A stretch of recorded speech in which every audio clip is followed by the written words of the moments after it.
Ivan, a disappointing result, but obviously a big concern was Jerome Luai's injury. Do you have an update on the latest of that? We're just going to have to wait till he gets scanned tomorrow. It's obviously a decent injury, but they're fairly positive about the potential of it, but really we're not going to know until he gets scanned, so we'll know a little bit more tomorrow. Concern, obviously, but that could miss a final, multiple finals potentially. Yeah, absolutely. Yeah. How does that make you feel as a coach going into losing such an important cog in your team? Yeah, no, it's on both fronts, on the team front and obviously on for Romy personally. But that's the way it goes sometimes. So there's often a lot of injuries at this time of year in and around finals and whatnot. But as I said, we just have to wait for the results. Whatever happens, we'll come up with a plan from there. Nathan, how disappointed were you? I think it's your great mate, your halves partner for so long, seeing him in so much pain. How upsetting was that for you? Yeah, it sucks. Obviously you don't want to see someone get injured ever, let alone one of your good mates, and it's such an important cog in our team. But that's the game we play, and these things they happen. So hoping for good results for him. But if not, we just got to keep moving forward. You've played a bit with Jack Cogburn a bit more tonight. How confident are you that combination's developed enough that that can carry you guys into the finals? Yeah, I'm confident. I have faith in it.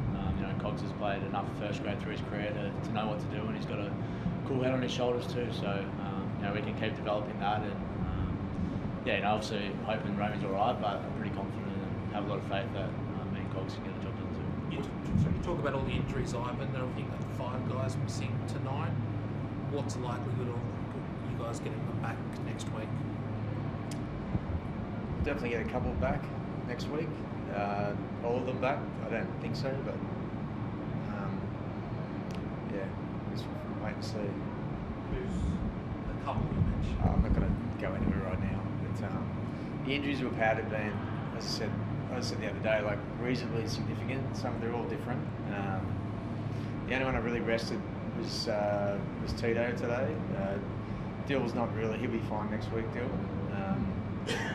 The other guys are all pretty close, so I'm still feeling pretty positive about how we're looking, in the next couple of weeks. You said you had a bit of a plan of how the back end of the last couple of games might look. Does this alter that plan?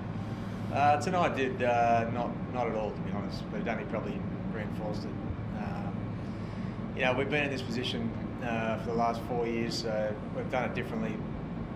Each year from 2020 through to 22. So on that basis, we've made the grand final each time. So you think each one of those methods has worked. So I don't know the exact answer, but right now I'm pretty clear about what we need. So.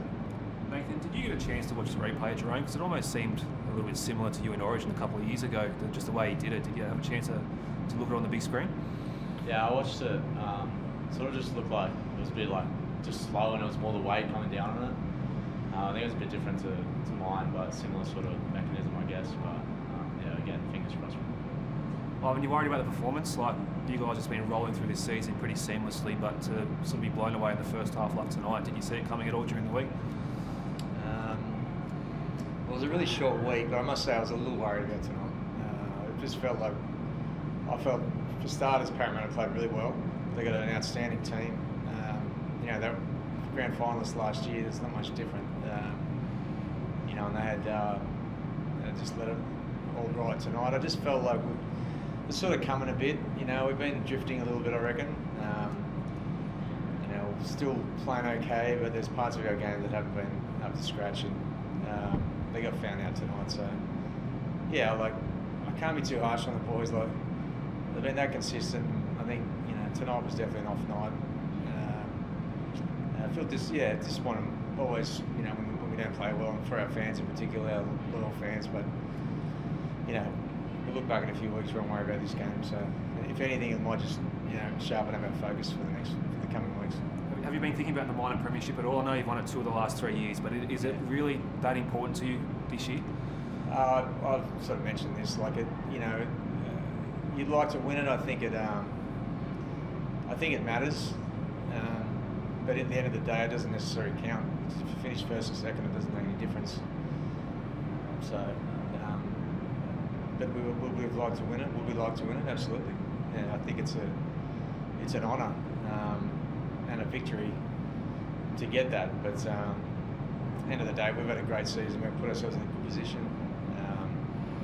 We'll have to learn for some stuff tonight. It's probably a bit of a wake-up call in some respects, but I'm not saying that in a derogatory type fashion. It's just the way it is. We just sort of been. I think we're just a bit distracted. So gives us a bit more focus for next week. Nathan, as a senior leader in this team, obviously it's pretty rare for the boys to be outplayed on the home deck like that over the last few years. As a senior leader in this team, how do you make sure it doesn't sort of rattle some of those younger blokes that haven't maybe had a loss like that here before? Yeah, I think just making it clear that this has happened. We can learn from it, but it's about moving forward now, and it's about working hard this week. We got a pretty big week leading into a Saturday game, so we can't get bogged down over this. And it was one of those nights. I can't remember a night like that out here for a long time. So yeah, it's disappointing. It's pretty embarrassing, to be honest, as well. And it definitely wasn't the young guys' fault tonight. So just got to keep moving forward and find ways to do that. And one of the main things is just working hard and doing it together as a group. Just a quick word on Jesse on the debut. Like, he looks like a player of immense potential. What were his thoughts on his game tonight? Yeah, Jesse's a player of great potential. 18 years old. So I thought he showed enough, exactly what we sort of thought. But he's just just his first step in a long journey. So I wish we could have played a bit better for him. But you know what, he'll be much better for it. I think he's going to be a pretty good player here for a long time to come.